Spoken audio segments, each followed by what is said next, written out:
Hey everybody, welcome in. This is the Week 9 recap. Sorry, I almost said Week 6 because it's November 6th. I hope you guys went out and voted. But before I hop into the Week 9 recap, I just wanted to address things real quickly about the draft pick trading. Originally, I had kind of a couple minutes prepared, and then I don't really know exactly what I needed to say. I think, I just, need more time in terms of contemplating what I would like to see happen. However, I just wanted to say, appreciate Travis's video, even though I didn't find it necessary for him to apologize because Travis did nothing wrong. He did what was in the best interest of his team. And I appreciate Jay's video about, that, but I think, I think everyone's opinions have been heard, and I think for the time being, we're going to table this discussion until the league forum of next year. After the season happens, we'll be, of course, discussing this. But really, at the end of the day, I was a little frustrated with kind of the turns of events, and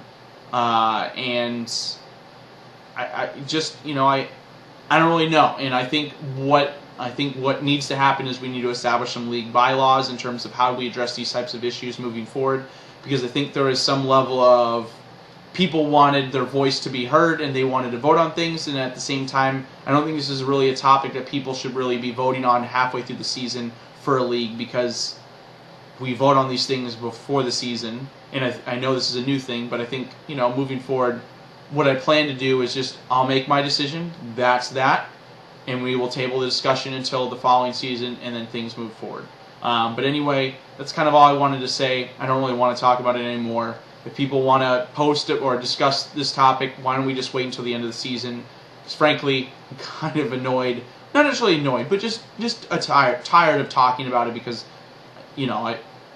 I did my due diligence, and I've messaged a lot of people about this. But anyway, let's hop into the fun shit, the Week 9 recap. So, first up, we'll start off with the match of the week that really didn't end up being great. Tori didn't have Stephon Diggs playing, and Saquon Barkley is out. I don't really know what Tori could have done. I mean, maybe she could have dropped some people on her bench, but I don't know. I mean, would that really have made a difference in this type of situation? Probably not.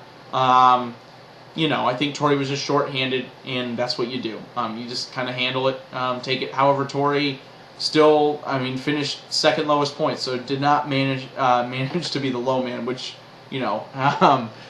which is really crazy how Tori, the number one team, almost finished up the low man. But anyway, Jay moves to the second seed.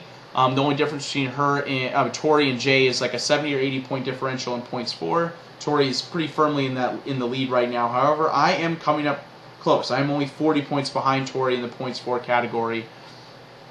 Jay is, I think, 5th or 6th place in that. So that's definitely something Jay is probably trying to work on. But again, I don't think anyone has clinched a playoff spot. I think Tori would. Yeah, if Tori wins this week, Tori clinches playoff spot. Or her division. Next up, we have Scott and CJ, and Scott losing to CJ, and I think the winner of this matchup, well, I don't think I said that. I think one of these two teams will make the playoffs and one of them won't. And we will see. Both teams are 5-4, and we will see. We'll see how this outcome goes moving forward, but CJ made up a lot of ground in the points for category and slipped ahead of Brittany for the 5th seed. However, Brittany still has the division because she has the better divisional record. There's no difference between the 5th seed and having the division. The only thing is the division, I think, for sure makes the playoffs. So that is one thing to consider. I don't think in their situation it will matter. I feel as if Brittany should be the 5th seed and CJ the 6th seed. But I don't know how, this is just a technical aspect of it. And I think this is the first time this has happened. But anyway, big win for CJ, 63 points. Scott now moves to 5-4 and is just praying Le'Veon Bell comes back next week. Next up, we have Brittany beating on Eli, biggest blowout of the week. I think this is Gabe's like Eli's 6th or 7th week. I don't know. It's just unexplainable. I just think, Kirk Cousins, that was kind of a weird game where they didn't really have to do much. Everyone else does above, 11, 10 points. Like, it's not terrible. Those are good numbers. Just no one really does much other than that. And if you don't have players in our league that score in their 20s, it's tough sledding. I don't know. Last week, Eli outpaced his his average for the season by 16 points, and this week it went back down by that much.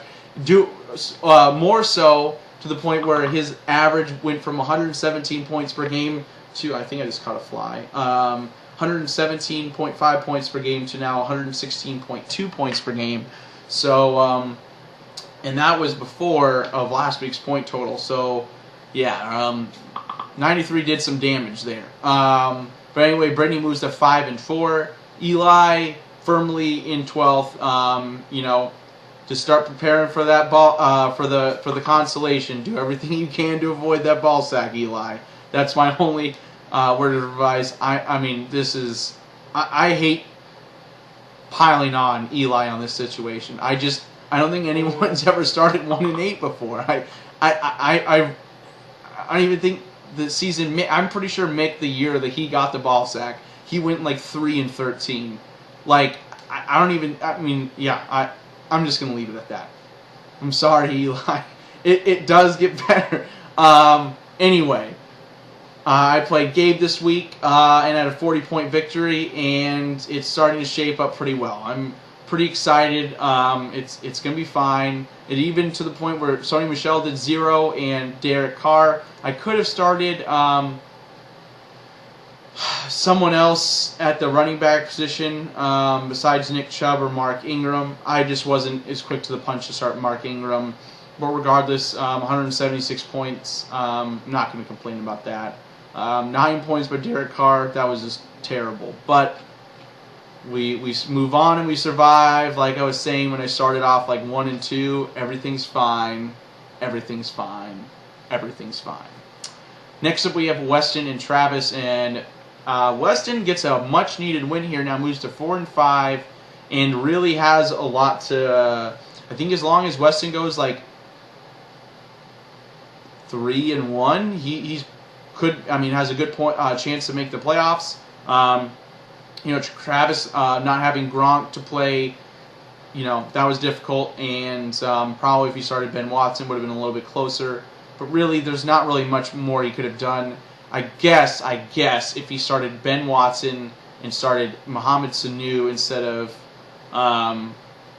John Brown, then maybe it would be close. I mean, I don't think Travis wins because of that, but it would have been close. But anyway, Weston moves to 4-5. Thankfully, I'm only 1 game back behind Travis. And in the points for category, I'm ahead of Travis by a bit. So I just need to work on that divisional record, Travis. And then not to mention that, but Brady beating Katy this week now makes our division probably the most competitive. We're all within 2 games of one another. Brady's within 1 game behind me, and I'm 1 game behind Travis. And Brady's only like 40 points behind Travis in the points for category. So it's going to be really interesting in the Japanese saxophone pirate division. Probably only 2 of us are going to make the playoffs because there's kind of a lot of strong teams, but I don't know. I mean, there's always a chance. I guess the only other real threat in the divisions are the Human Nugget division and the One-Shot John Whiffer division. They have some pretty competitive teams, but the House of Pain with Tori's in the lead. Yeah, I don't think Gabe and Katy are going to. They could. Gabe could technically beat out Brady because he would need to go 4-0. But it's definitely within the realm of possibilities. But anyway, that's it, everybody. I will do the transaction grades tomorrow, as well as any other trades. Remember, trade deadline is November 10th. That is this Saturday. Please keep that in mind. I don't think we're going to push it back. Unless people are really wanting to. In the past, we have. But, I think for the time being, we're fine. Anyway, that's it, everybody. Have a good week. And see you guys tomorrow. Peace out.